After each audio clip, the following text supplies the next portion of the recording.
Seymour, so here I am. Hey, look, thanks for coming out on a cooler night as it is. It's good to see a crowd here. So welcome to the other ACT MPs. We've got Mark Cameron and Karen Chaw and Simon Court. There we are. I just about got it. And of course, the other David Seymour. So David's going to... Who's talking first? Are you talking first, David? Well, you already started. Well, go second. So, yeah. So I'm the better looking one, but he's the politician. So I'll hand over to David. Thanks. Thanks, Phil. Thanks, David. Thanks, mate.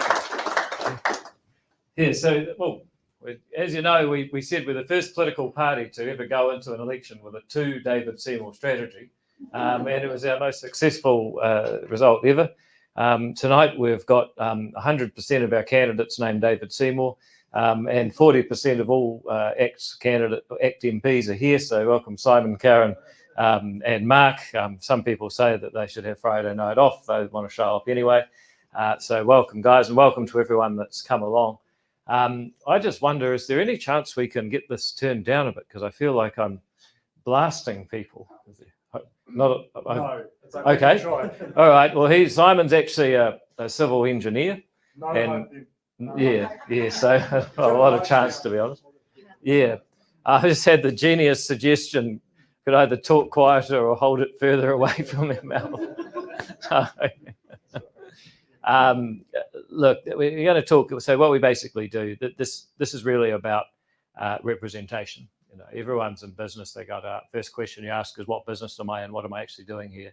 And you got to decide what your purpose is and what your business is. We're in the representation business, and that's the democratic process of taking people's concerns and aspirations, and that's the fat end of the funnel, and trying to turn them into a coherent course of action and political change so that the future of our country reflects what people actually want it to. That's the representation process. And the start of the process is the fat end of the funnel, actually hearing what people have to say. So I'm not going to lecture you or talk to you for a particularly long time, or it might seem like it, but I promise it won't be. And then we're going to open up to questions, hear what's on your mind, because what we talk about might be different from what's important to you. You might say you've got the right issue but the wrong answer, you've got the right answer but the wrong issue, or you might just be wrong about everything. I don't know, you can tell us. And we've got some of our other MPs here who know more about some areas than me. Simon's a civil engineer. He does our environment file. Karen does our welfare, Oranga Tamariki social services file. And Mark is a rural dairy farmer, and the authentic voice of rural New Zealand, as he likes to say. He even came to Parliament in gumboots on Thursday. He's just eager to get back to the farm. Come in, Sue, come in. And so they may have things to say in areas other than me, if you want to ask them anything. So I'm just going to talk a bit of an intro and talk a little bit about free speech, which is the main topic, but also some of the issues out there that are making people wish they had free speech and want to preserve free speech because they think that there are problems that New Zealand faces where we actually need to have an honest conversation, unite New Zealand behind better ideas than the ones we got now. And I also just want to say it's nice to be back here. The last time I was in this room, unfortunately, I was here for the funeral of Gordon Harries. I don't know if anyone here went through Manu, remembers Mr. H. In fact, can I just ask, how many people here from Manu? Yeah, okay. How many people here from Whangarei pay rates to the... Yep. How many people here from Northland outside Whangarei? Okay, so a few Northlanders. Is anyone here not from anywhere in Northland? Oh, okay, a few. Yeah, well, you're technically Aucklanders. I know, I talk to you guys. You know. We were a few weeks ago when we were locked down on the end of the road. Yeah. Well, when there's for most purposes, you're Northlanders, but if there's an epidemic, you're an Aucklander, right? Okay. I hope you got tested before you came up here. Anyhow, then you speak very good English, incidentally. So, but look, I just want to say, so last I was here was actually seeing off Mr. H. I went to school across the road at Manu, lived actually in Highfield Way. I was at number 23, which was the last house in stage 2 of the Highfield Way subdivision. So I actually remember seeing Mr. Barge and his cows, after whom Barge Park was named. So it is always nice to be back in Whangarei and see a lot of familiar faces, and not have to use Google Maps to get to the venue. It's all very nice. So thank you very much for people coming out in my hometown. I really appreciate it. When it comes to free speech, I think it's worth having a discussion about what it actually is that we mean, because there's a bit of confusion about what free speech is and isn't. And it's worth talking about why it's important and why the people that want to attack it are wrong. And it's worth talking about some of the problems New Zealand faces that we need to be able to talk through as a country, because there's actually got to be a purpose to having free speech. And I know that there's a few people out there who say that free speech is just people that want to say whatever they want to whoever they want, regardless of the consequences, don't care how people feel about it. And by the way, that other people have an obligation to listen to them whether they want to or not, and I'm allowed to use other people's property to express my views. And that's what they call a straw man. It's an argument set up just to be knocked down. That's not free speech at all. There's lots of limits on free speech that even people like me readily accept. One is, people don't have to listen to you. People often frequently don't want to listen to you. People don't have to let you use their property. The Barge Showgrounds doesn't have to let us have this meeting. We actually have to pay for it, and that's okay. People come on my Facebook page and want to make dickhead comments. Well, actually, I spent a long time building up 50,000 followers. People come to the page to hopefully see what I'm saying and what I'm putting up there. It doesn't mean someone else gets to hijack it and use it for their comments. It's a form of property. You can't use other people's property for your speech. And that becomes relevant when you start talking about, well, what are the obligations of internet companies? And it's not free of consequences. One of the consequences of saying stupid things is people might think you're stupid. So that's something that seems to be lost. That's incidentally why Parliament lays claim to parliamentary privilege and free speech, because we're very aware of these consequences. But there's also some things that in the common law that's evolved over hundreds of years, you just can't do. One of them is you can't incite violence. I can't say to Karen, kill Simon. If there's any, okay. She's sort of like only half laughing. She's like,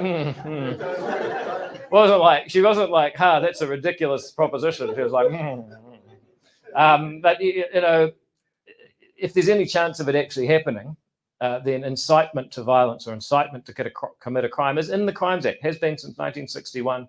And they put it there then because it had been in the common law for hundreds of years before. And that's actually what a lot of the DC riot turns on, was there incitement to commit a crime. Incitement has always been disallowed under any law that we'd accept. And then there's threats. I can't say, Karen, I'm going to kill you. That's threatening with violence. Now, obviously, I don't mean it, but if it was serious and it looked like I might follow it through, then, that again is in the Crimes Act. You can't threaten people.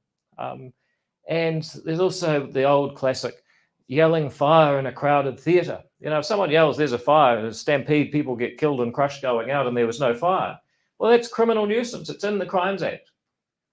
So there's some very reasonable restrictions on freedom of speech already. But what's interesting about all of these, and where hate speech is different, is that these are all things where the law's written down, you know where the law is, you know what it says, and you know how to avoid getting in trouble. And you know what might happen if you were to breach the rules. And you can actually go to the court if you're accused and defend yourself based on the facts. Incitement. Did I call on somebody to commit a crime? Yes or no? Was there a realistic prospect that they'd do it? Yes or no? Did they do it? Yes or no? I can actually bring the facts and evidence before the court and defend myself against being prosecuted. And that's how it is with most crimes. You look at burglary. Burglary is illegally entering a premise to commit another crime. Well, did I enter the premise? Yes or no? Did I have a legal right to? Did I commit another crime there? You know, those are facts that you can actually call to the attention of the court to defend yourself from prosecution. And this is really important. This is the rule of law. The laws are written down. Everybody knows what they say. Everyone knows what the consequences are. And it doesn't matter who reads them. It says the same thing. So everyone gets treated equally before the law. And this is just really basic stuff. And that's where hate speech laws are so wrong. If you look at what Chris Farfoy is proposing, he's saying insulting speech intended to maintain hatred. Well, who can tell me whether or not you've breached that? What's insulting? Purely a matter of opinion. You know, intended to maintain hatred. I don't know, is there hatred there now, or does my speech maintain it? The problem with hate speech laws is that they are entirely subjective. That's what we're opposed to, is subjective judgment where you don't know if you've committed a crime up until the point where you're convicted. You can't forecast it, you can't predict it. And here's the second thing, unlike normal laws, hate speech laws don't apply to everyone equally. So some views are going to be judged differently from others. And it gets really, really confusing really quickly. Some people are surprised to know that I have quite a strong pocket of support in the lesbian community. And it started a while back when I actually hosted Speak Up for Women, a group of people who were concerned about the debate over the trans issue or identity of trans people. And they have no ill will or hatred against people who are trans. They understand that there's a complex issue there that could actually do with probably more debate. But they were banned from having a conference to discuss it. And I got to know them because I ended up hosting Speak Up for Women at Parliament because no one could censor them there. They were kicked off Massey University, who are totally intolerant when it comes to any kind of discussion, despite being funded by taxpayers to be the critic and conscience of society, which is crazy. Don't send your kids to Massey, just say. So they do really good stuff in biological sciences and everything. That's okay, but not for hate speech education. You know, their basic issue is that they accept that people, in many cases, feel that they're born in the wrong body, and they don't wish any ill will to those people. But equally, they say if we're lesbians, then we are people who are attracted to biological women. We don't accept the assertion that women can be biologically men or women. But if you're a lesbian, it's really important to you. And they have a right to actually say that and protect their interests. And right now, the Human Rights Commission have defined a lesbian as a male or female who identifies as a woman and is attracted to other people who may be male or female and identify as women. I mean, I'm not making this stuff up. You know, and this is the Human Rights Commission. And this is the next problem you have with hate speech laws, is that the people who end up enforcing them end up being the last people on earth that you'd want to enforce them. You know, there's a great book by Hayek, Friedrich Hayek, called The Road to Serfdom. He's got a chapter, I think it's about chapter 12. It says, why the worst go on top. And it's if you create a position in society where your job is to persecute people you don't like, guess what sort of people apply for the job? You know, it's not sugar and spice and all things nice people. You know, it's absolute assholes. You know, people who otherwise would be working in the council consents division. You know, no offence to anyone that's doing that. You know, I mean, you know, just kidding. There's some really good people working at the council. I just have to say, but. You know, that's what you end up with, you know, it's a real difficulty because you look at the kind of people in the Human Rights Commission, and they're the main ones that push it. I mean, they got people like Paula Tesoro. Sorry, I don't mean to be Paula Tesoro. She's the Disability Rights Commissioner. Now, she spent 2 years running a political campaign against my End of Life Choice Act. Ostensibly on behalf of people with disabilities. And I have a few disabled people in my family, and I know a little bit about the disability rights movement.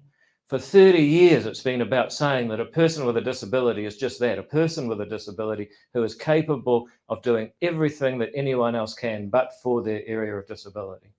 So you imagine what it's like when the Disability Rights Commissioner comes out and runs a campaign against choice.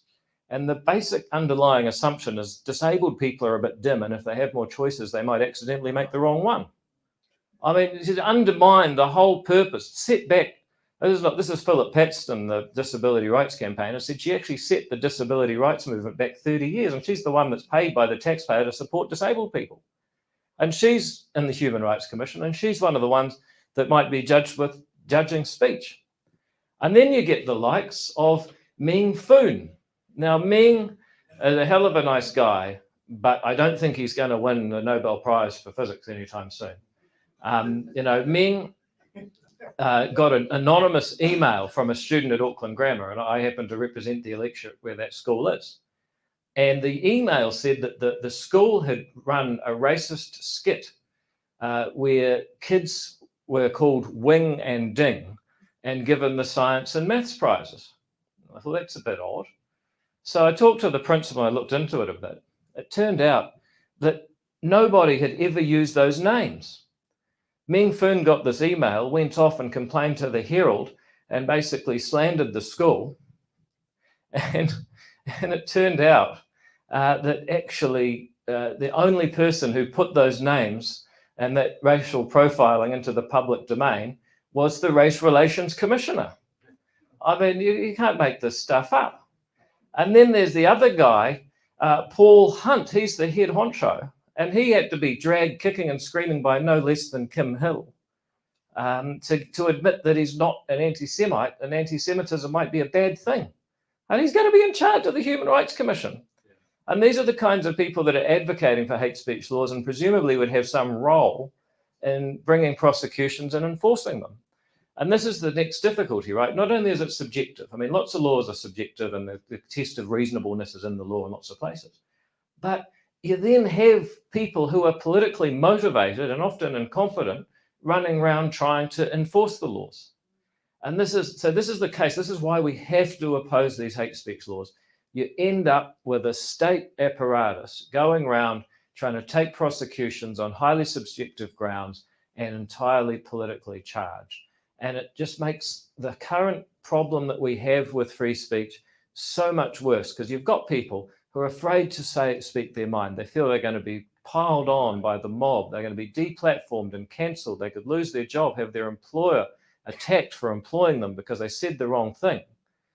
And what the government and parliament needs to be doing at the moment is trying to bring us to a place where people are less fearful of expressing their opinions and can express their opinions less fearfully.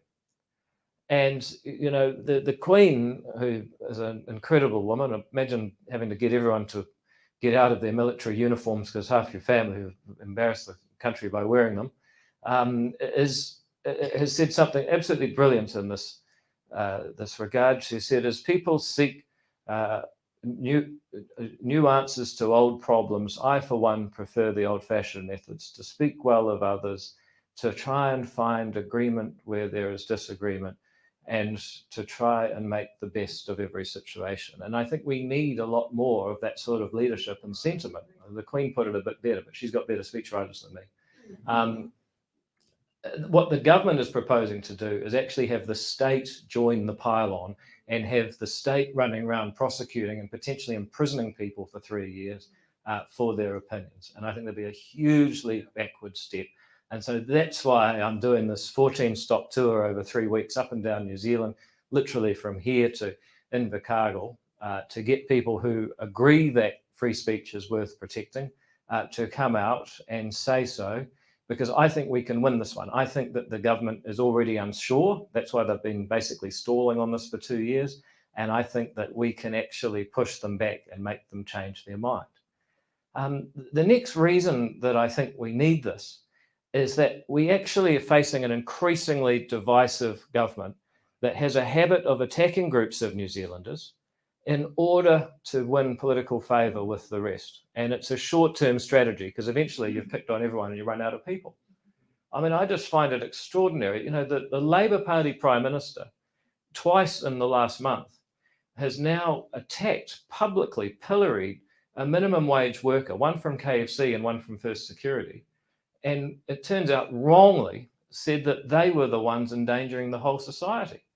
And to be bullying someone who has no platform from the highest podium in the land is just extraordinary for any Prime Minister, but especially one that holds herself out to be based on inclusion and kindness. I think it's a terrible shame to see her there. So that's, what's that? Sorry? Oh, well, those in glass houses, exactly. And so the question is, how do we actually get to the stage where we have honest conversations aimed at uniting people behind better ideas? And it matters for COVID because, you know, we are about to move into a much more complicated world. The first time round, it was pretty simple. We're an island, shut the borders, tell everyone, go home, put a beer in the window, stay 5 weeks, await further instructions. And then you can take the credit for being the greatest genius on earth. It's getting more complicated. It's getting much more complicated. You know, you've got vaccination, but you've also got variants that will undermine the vaccination at some point, I suspect. You've got new technologies. There are now technologies where a fingerprint of blood or a finger prick of blood within 15 minutes can be analyzed to see if you have sterilizing immunity, meaning you can't get it or pass it on. You imagine the implications of that for travel. You know, you get tested for that before you get on a plane, and you can basically have people traveling as if it's normal because nobody that's traveling is going to be a carrier. And that's just one technology. Incidentally, developed by New Zealanders, they can't sell it to the Ministry of Health. The reason I mention all this is that, you know, COVID is one area we're going to have to start being more honest about the fact that, you know, what we've done has been pretty blunt and pretty simple. And whenever it gets complicated, our response by our government fails. You know, we need a much more open debate about how we're going to get through the next few years, and it will be another few years, that there's going to be some sort of COVID crisis around the world. Now, we're not doing that at the moment, and that's why we need a culture of free speech. But here's another one. I think we need to ask, what does the Treaty of Waitangi mean? And there's two basic versions. One is the one that you get if you read Professor Sihu Kafuro's translation of the Maori version into modern English. And it says your taonga, your property is safe, and every New Zealander has the same rights and duties. And I think it's the most fantastic foundation for a country in history. But it's basically all you need. Everyone's got equal rights and your property's safe. I mean, that's probably the best start any country's ever had. And yet there's another interpretation that comes out of the Lands case going back to 1987, which says that actually, no, don't worry about what it literally says. Worry about what happened. That was the two groups of people came together and formed a partnership. And now you're going to have this kind of two-speed state where your rights are based on which group you're a part of. So this is not a race thing. It's not a Maori Pākehā thing. By the way, you may have noticed, you know, there's a lot of New Zealanders now who aren't Maori or Pākehā are completely bewildered by this whole debate. You know, where do they fit in? Because New Zealand's a bit more complicated than 1950. Has anyone noticed? You know, we actually need to ask, at a philosophical level, what do we believe in? Do we believe that every single individual has inherent dignity and rights and freedoms? Or do we believe that what sort of rights and freedoms you have depend on which collective you're part of? Because the people that believed in the collective first and the individual second, well, who are all the people in history who believe that? Not the sort of people you'd want to have over for dinner, you know? Probably the sort of people that would have you over for dinner and you'd be it. You know? So there has to be, I think, a mature debate about what the treaty really means. And is it a set of rights for every New Zealander on an individual basis? Or is it a partnership between two collectives and you have nothing except for your membership of one of those two collectives? That's a really serious debate that actually needs to happen. And at the moment is being totally shut down, but it is gradually brewing. And I'd much rather it was out in the open. I don't know if anyone has seen this He Puapua report asked the Prime Minister about it on Wednesday in question time. She appeared to know less about it than probably some people in this room. So that's the second one that's worth discussing. But the other one, being from here in Northland, is a simple question. How is it possible? We've got 60,000 New Zealanders born every year. We spend $250,000 per citizen on education. That's just $15 billion education budget, 60,000 babies born, you work it out, $250,000 per person on average. 12, 15 years of a citizen's life, you would think that we could at least get everyone up to the stage where they were capable of picking fruit.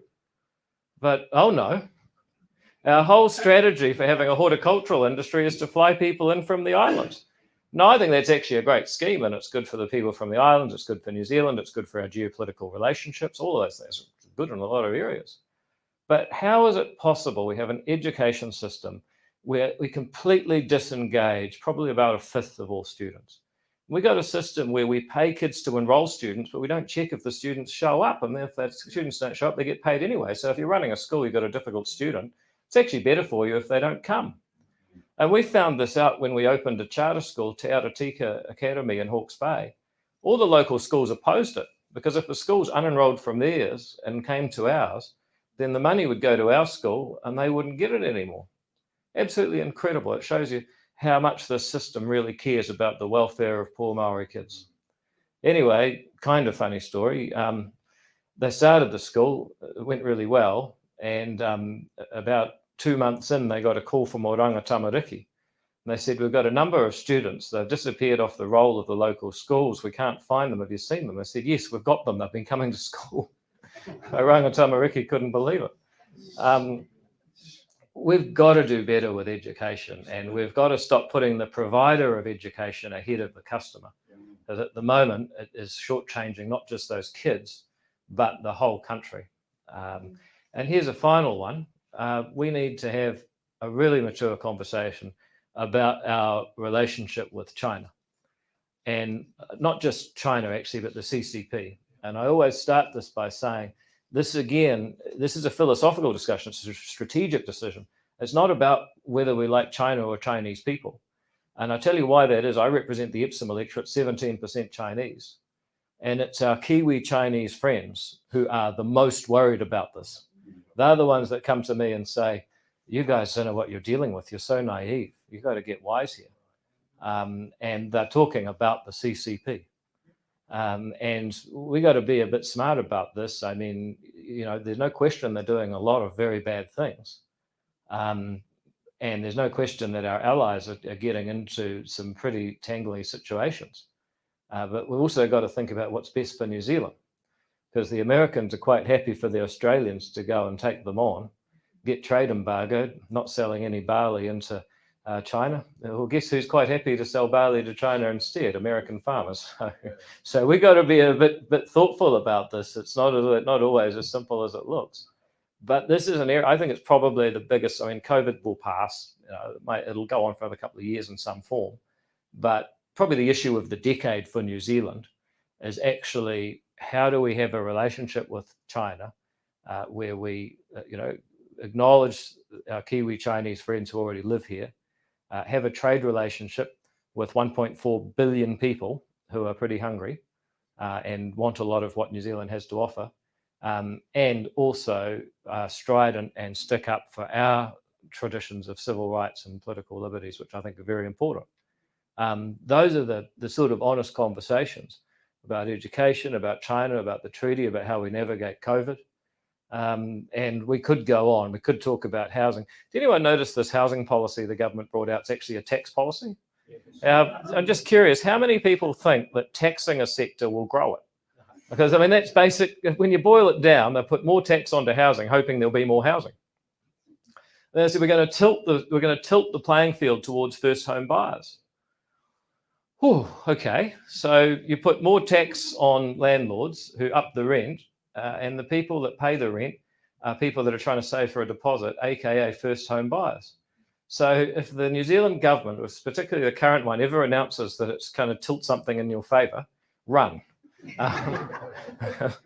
because that's the basic problem. And again, there's a need for less division, less setting one group in New Zealand against each other, and more initiatives to unite New Zealanders behind good ideas. Anyway, I said I wouldn't go on and on and on. So what we're going to do is say goodbye and end our live broadcast and go